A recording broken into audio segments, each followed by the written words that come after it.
જય શ્રી કૃષ્ણ બધાને. તો કેમ છો બધા? આશા કરું છું કે બધા મજામાં હશો. તો જો ફ્રેન્ડ્સ, આજે આપણે ચણાનું શાક બનાવીશું. તો તેના માટે જો આપણે અહીંયા દાળ બાફી લીધી છે, ચણા દાળ. અહીંયા લાલ ચટણી તૈયાર કરી લીધી છે લસણવાળી. અહીંયા ટામેટા મરચાં સુધા લીધા છે, મીઠો લીંબો છે વઘાર માટે. તપેલી મૂકી દીધી છે તપવા. અને હવે આપણે નાખીશું તેલ.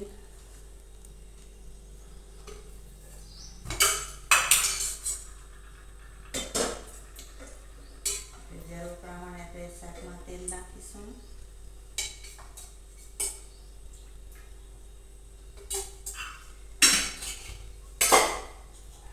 આપણે આ વઘારમાં નાખવા માટે જો હિંગ લીધી છે, રાઈ, જીરું, મરી અને તેજપત્તા.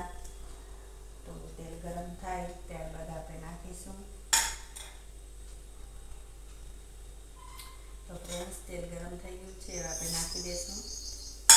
આપણે ઢાંકી દઈશું વઘાર કરવા માટે.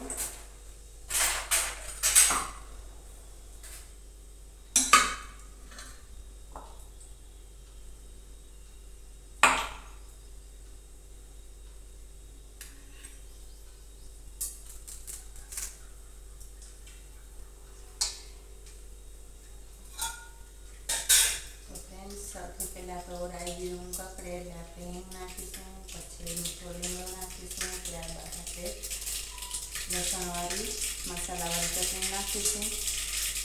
આ રીતે શાક બનાવવાથી ખૂબ જ ટેસ્ટી શાક થાય છે, સ્વાદ પણ વધી જાય છે તેનો.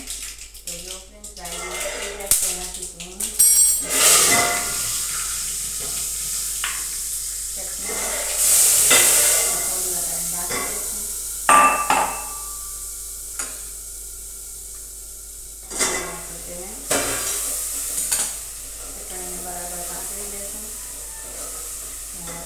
ટામેટા મરચાં અને ચટણી સાથે થઈ જશે બંને.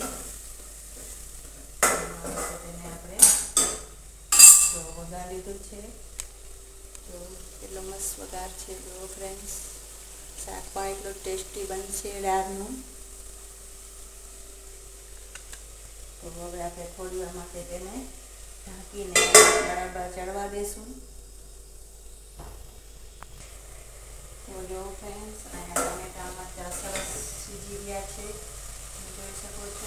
અને હવે આપણે નાખી દેશમાં બાફેલી દાળ.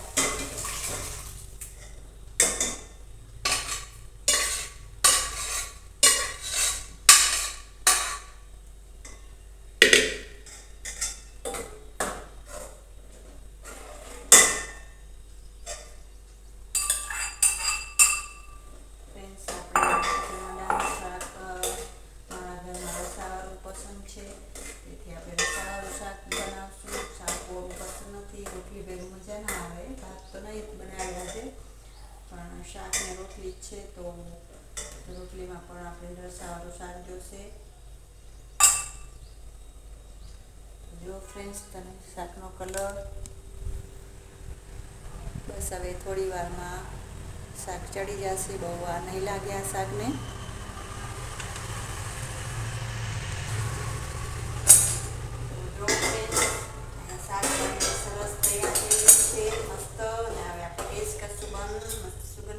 આવે છે, તો હવે આપણે સમારેલી કોથમરી નાખી દઈશું અંદર.